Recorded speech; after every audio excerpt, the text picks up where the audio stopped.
আজকের গল্প জুথির হানিমুন। হঠাৎ করেই আজ জুথির বিয়েটা হয়ে গেল। জুথির বর তার চেয়ে গুণে গুণে 7 বছরের বড়। যাদবপুর ইউনিভার্সিটি থেকে ফিজিক্সে মাস্টার্স কমপ্লিট করেছে, এখন একটা সরকারি কলেজের অধ্যাপক। জুথি বিয়েটা করতে চায়নি। এর পেছনে সবচেয়ে বড় কারণ হলো তার এখনো লেখাপড়া শেষ হয়নি এবং ছেলেকে সে একদমই চেনে না। এই যুগে এসেও সম্পূর্ণ অচেনা অজানা কারোর সাথে বাবা মা যে তাদের একমাত্র সন্তানকে বিয়ে দিতে পারে, এটা জুথির কল্পনার বাইরে ছিল। জুথি প্রথমে কদিন খুব কান্নাকাটি করে, তারপর গোমরা মুখে ছেলের সাথে পর 2 সপ্তাহ চাইনিজ খেয়েও এলো, কিন্তু তার মন সায় দিল না। মাত্র 2 দিনের দেখাতে কারো সাথে সারা জীবন পার করার মতো এত বড় সিদ্ধান্ত জুথির পক্ষে নেওয়া সম্ভব ছিল না। যাই হোক, তার ভাগ্যে হয়তো এই ছেলের সাথে বিয়ে লেখা ছিল বলেই আজ সন্ধ্যের লগ্নে জুথির বিয়েটা হয়ে গেল। বিয়েটা হয়েছে জুথিদের এলাকারই একটি কমিউনিটি সেন্টারে। বিয়ের পর খাওয়া দাওয়া শেষে অতিথিরা একে একে বিদায় নিলেন। এবার জুথির বিদায় নেবার পালা। সহনীয় মাত্রায় কান্নাকাটি করে জুথি যখন বাবা মার কাছ থেকে বিদায় নিয়ে শ্বশুরবাড়ি যাওয়ার জন্য প্রস্তুত, তখন অদ্ভুত এক ঘটনা ঘটল। জুথির বর রাজন গম্ভীর গলায় ঘোষণা করল সে তার সদ্য বিয়ে করা বউকে নিয়ে তার বাবা মার বাড়িতে যাবে না। কমিউনিটি সেন্টার থেকে জুথিকে নিয়ে সে সরাসরি নিজে ভাড়া করা ফ্ল্যাটে উঠবে। জুথি ভাষা শুনেছিল বটে, তার বর নাকি বাবা মার বাড়ি থাকা সত্ত্বেও 2 রুমের একটা ফ্ল্যাট ভাড়া নিয়ে কলকাতাতেই নিজের মতো করে আলাদা থাকে। রাজনেরও কোনো ভাই বোন নেই, জুথির মতো বাবা মার একমাত্র সন্তান। শুরুতে জুথি খুব একটা পাত্তা দেয়নি, তবে এখন বেশ অবাক হলো। জুথি ভেবেছিল অন্তত আজকের দিন হয়তো রাজনের সাথে সে তার বাবা মার ওখানেই উঠবে। রাজনের বাবা মাও ছেলের কথায় অবাক হলেন। রাজনের মা সবার সামনেই বলেই ফেললেন, কি সব কথা বলছিস রাজন? আজ নতুন বউকে নিয়ে ও বাড়িতে যাবি কি রে? আজ আমাদের এখানে চল, ওটা তো তোরও বাড়ি। তাছাড়া বাড়ি ভর্তি কত আত্মীয় স্বজন আছে, তোর মামা কাকারা সবাই এসেছেন, ওইখানে তোদের বাসর ঘর সাজানো হয়েছে, তাছাড়া কাল আবার তোদের বউ ভাতের অনুষ্ঠান রয়েছে। জুথির বর মুখ গোঁজ করে দাঁড়িয়ে রইল। বোঝাই যাচ্ছে মায়ের কথা তার পছন্দ হয়নি। শেষ পর্যন্ত রাজনেরই জয় হলো। সে জুথিকে নিয়ে একা একাই নিজের ফ্ল্যাটে হাজির হলো। এতদিন এই ফ্ল্যাটে রাজন একা একা কাটালেও এখানে আসার পর জুথি বেশ অবাক হলো। সাধারণত ব্যাচেলার ছেলেদের ঘর এত গোছানো থাকে না, অথচ রাজনের পুরো ফ্ল্যাটটা ছবির মতো করে সাজানো। কোথাও এক কণা ধুলোর চিহ্ন নেই। মনে হচ্ছে কেউ যেন একটু আগেই জল দিয়ে পুরো আসবাবগুলো ধুয়ে মুছে রেখে গেছে। জুথি, তুমি কি আমার ওপর খুব রাগ করেছ? জুথি রাজনের দিকে ফিরে তাকায়। বিয়ের পর এই প্রথম রাজন তাকে সরাসরি কিছু বলল। এখানে আসার পুরো সময়টা সে আপন মনে ড্রাইভিং করেছে। জুথিও গাড়িতে চুপচাপ বসেছিল। জুথি স্বাভাবিকভাবে বলল, কেন বলুন তো? তোমাকে আজ রাতে এই ফ্ল্যাটে নিয়ে এসেছি এই কারণে। রাগ করিনি, তবে অবাক হয়েছি। কিছু মনে করো না প্লিজ। বিয়ের পর কিছু ব্যাপার আছে যেগুলো আমার খুবই বিরক্ত লাগে। এই যেমন আজ তুমি যদি বাবা মার ওখানে যেতে, তবে কাল ভোর হতে না হতে আশেপাশের পাড়া প্রতিবেশীগুলো আমাদের বাড়িতে এসে জড়ো হতো। বউ ভালো হয়েছে নাকি মন্দ হয়েছে, সে কালো নাকি ফর্সা, এগুলো নিয়ে আলোচনা করত। আর বিয়ের পর দিন সকালে নতুন বউকে নিয়ে সমালোচনার আসর বসাতো। এগুলো আমার কাছে ভীষণ অস্বস্তিকর। এত কিছু আপনি জানলেন কিভাবে? আমার বন্ধুর বিয়েতে দেখেছি। জুথি ঠোঁট উল্টালো। এই যুগে এসে যে মানুষটা নিজের সম্পূর্ণ অচেনা একটা মেয়ের সাথে পারিবারিকভাবে বিয়ে করতে রাজি হয়, তার কাছে এমন আধুনিক চিন্তাধারার গল্প আশা করা যায় না। জুথির দিকে তাকিয়ে রাজন কি বুঝলো কে জানে, নরম গলায় বলল, তুমি যাও, ফ্রেশ হয়ে এসো। আজ বোধ হয় ভালো মতো কিছু খেতেও পারোনি। আমারও বিরিয়ানি রোস্ট তেমন একটা রোচে না। তুমি ফ্রেশ হয়ে এলে দুজনে মিলে একসাথে আরাম করে খাবো। জুথি বিয়ের ভারী কাপড় ছেড়ে একটা শাড়ি পরে ডাইনিং রুমে এলো। ততক্ষণে টেবিলে পরিপাটি করে খাবার সাজানো হয়ে গেছে। মেনু খুব সাধারণ, মুরগির মাংসের ঝোল, আলু ভর্তা আর করলা ভাজা। খাবারগুলো দেখে জ্যোতির মনে হলো তার আসলেই ভীষণ খিদে পেয়েছে এবং এই মুহূর্তে এর চেয়ে ভালো খাবার তার জন্য আর কিছু হতে পারত না। খাবার টেবিলে বসে জ্যোতি অবাক হয়ে বলল, এসব কে রান্না করেছে? আমি। কখন করলেন এত রান্না? তোমাকে বিয়ে করতে যাবার আগে? জ্যোতি বুঝল খুব সাধারণ চিন্তাধারার একটা মানুষের সাথে তার বিয়ে হয়নি। তার সাথে বিয়ে হয়েছে এমন একজন মানুষের সাথে যিনি শুধু চিন্তাতেই আধুনিক নন, নিজের মাঝে সেই চিন্তাগুলো খুব ভালো মতো ধারণও করেন এবং সেইভাবে চলাফেরাও করেন।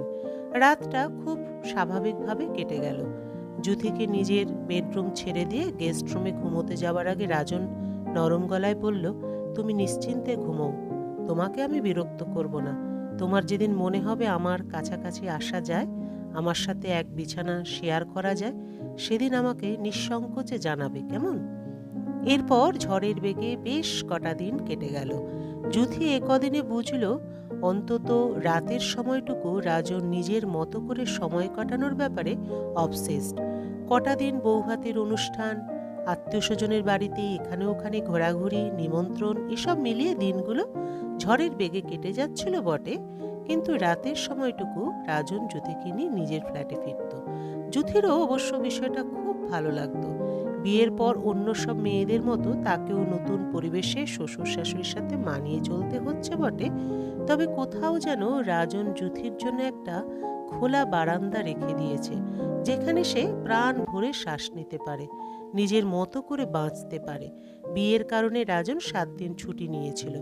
বিয়ের পরদিন থেকেই সবাই রাজন আর জ্যোতিকে বলেছিল তারা যেন এই সুযোগে হানিমুনটা সেরে আসে। সুযোগ মতো রাজন জ্যোতিকে বলেছিল, কি যেতে চাও হানিমুনে? জ্যোতি কোনো উত্তর দেয়নি। উত্তর দেবে কি মন মতো কোনো জবাব খুঁজে পায়নি।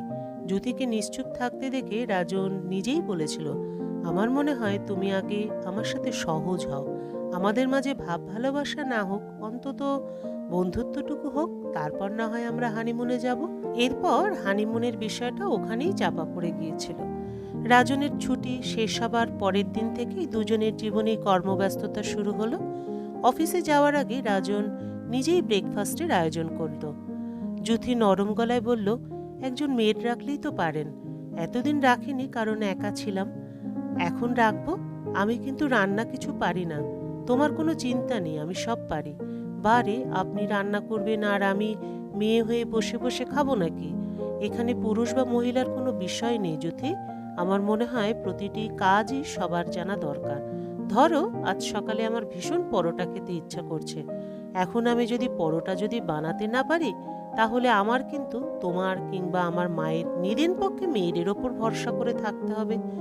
আর যদি পারি তাহলে কোনো ব্যাপারই নয়, চাইলেই নিজের চাওয়া যে কোনো সময় পূরণ করা সম্ভব। রাজনের কথায় জ্যোতি ভীষণ মুগ্ধ হলো। এভাবে সে বিষয়গুলো কখনো ভেবে দেখেনি। জ্যোতি নিজেই অবাক হয়ে যায়। অবসরে সে তার বান্ধবীদের সাথে রাজনের গল্প করে কাটালো। কদিনের মাঝে ইউটিউব দেখে সে চমৎকার রান্না শিখে নেয়। তারা বাড়িতে কোনো কাজের লোক রাখেনি, দুজনে মিলে ভাগ করে সংসারের কাজগুলো সেরে নেয়। সন্ধ্যের পর দুজনেই নিয়ম করে পড়তে বসে। রাজন পিএইচডি করছে, সে তার থিসিসের কাজ নিয়ে ব্যস্ত। এদিকে আর 2 মাস পর জ্যোতির অনার্স পরীক্ষা, সেও কোমর বেঁধে পড়াশোনা করছে। এর মাঝে এলো বহুলকাঙ্ক্ষিত সেই মহেন্দ্রক্ষণ। আজ তাদের বাড়িতে রাজনের পুরনো কিছু বন্ধুরা এসেছে, এদের মাঝে 3 জন নারীও আছেন। পরিকল্পনা হলো সন্ধ্যায় একসাথে একটা সিনেমা দেখে রাতে সবাই ডিনার সেরে যে যার বাড়িতে ফিরবে। রান্না নিয়ে কোনো চিন্তা নেই, খাবার সব অনলাইন থেকে অর্ডার দেওয়া হয়েছে। সিনেমা দেখার সময় রাজনের সব বন্ধুদের গল্পে গল্পে জ্যোতির জানা হলো এদের মাঝে তন্নি নামের মেয়েটি নাকি রাজনকে খুব পছন্দ করত। রাজনের সাথে কোনোভাবে সম্পর্ক না হওয়ার কারণে মেয়েটি প্রবাসী একটি ছেলেকে বিয়ে করেছে এবং সামনের মাসে সে ছেলেটার সাথে পাকাপাকিভাবে কানাডায় সেটেলড হচ্ছে। মেয়েটি নাকি রাজনের চেয়ে 4 বছরের বড়। জ্যোতি আস্তে আস্তে করে জিজ্ঞাসা করছিল রাজনের সাথে তার বন্ধুত্ব হয়েছিল কিভাবে। রাজন জ্যোতির প্রশ্নে হেসে উড়িয়ে দিয়ে বলেছিল, আরে বন্ধুত্বের মাঝে আবার বয়সের প্রশ্ন আসে নাকি? রাজনের বন্ধুরা সবাই একে একে বিদায় নিল। সবাই চলে যেতে যুথি মাথা ধরেছে বলে নিজের বিছানায় গিয়ে শুয়ে পড়ে। রাজন একটা বাম নিয়ে এসে বলল, খুব মাথা ব্যথা, আমি কপালে বাম লাগিয়ে দিই? ভালো লাগবে তোমার। লাগবে না আমার, গরম লাগছে তোমার? এসি টেম্পারেচারটা একটু কমিয়ে দিই। এই ঘরের এসিটা নষ্ট, ঘর ভালো মতো ঠান্ডা হয় না। রাজন অবাক হয়ে বলল, বিয়ের আগে এই ঘরে ঘুমাতাম বলে এই ঘরেই আমি ভালো এসিটা লাগিয়েছি, অথচ এই ঘরের এসি ঠান্ডা হচ্ছে না। ভালো নাকি মন্দ আমি জানি না, এই ঘরে আমার গরম লাগে। তবে আমার ঘরে যাবে? ঠিক আছে, তবে তাই হোক। তুমি আজ আমার ঘরেই ঘুমাও, আমি না হয় এই ঘরে ঘুমাচ্ছি। আপনি এই ঘরে ঘুমাবেন কিভাবে? ঘরটা তো গরম। রাজন একটু হেসে বলল, তবে কি আজ আমরা এক ঘরে এক বিছানাতেই ঘুমবো? যুথি বালিশে মুখ গুজে বলল, আমার কাছে শো আপনার বারণ বুঝি? বামের মতোই পড়ে রইল। মাথা ব্যথাটাও যেন এক নিমিষে পালিয়ে গেল। ঘরটাও আর পরিবর্তন করা হলো না।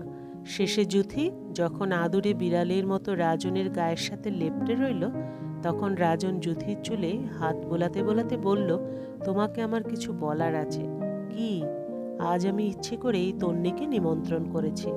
ওর সাথে আমার তেমন কোনো যোগাযোগ নেই, আর অনিমেষকেও বলেছি সে যেন ইচ্ছে করে তোমার সামনে তন্নির বিষয়গুলো তোলে।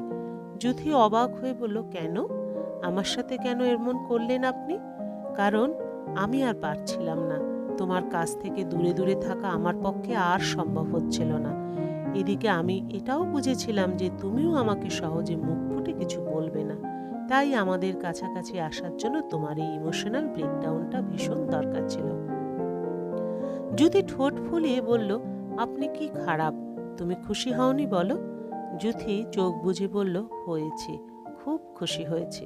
তবে চলো আমাদের হানিমুনটা এবার সেরে নি। বারে, আমার ক্লাস, আপনার কলেজ, এগুলোর কি হবে? 7 দিনে এমন কোনো ক্ষতি হবে না যুথি। তবে তুমি বিশ্বাস করো, এমন 7 দিন আমাদের জীবনে আর কখনো ফিরে আসবে না। যুথি কথা বলার আগে আর কোনো সুযোগ পেল না। ততক্ষণে রাজনের ঠোঁট আবার যুথির ঠোঁটে ডুবে গিয়েছে। গল্পের সমাপ্তি এখানেই। আবার দেখা হবে পরবর্তী আরেকটি গল্পের সাথে।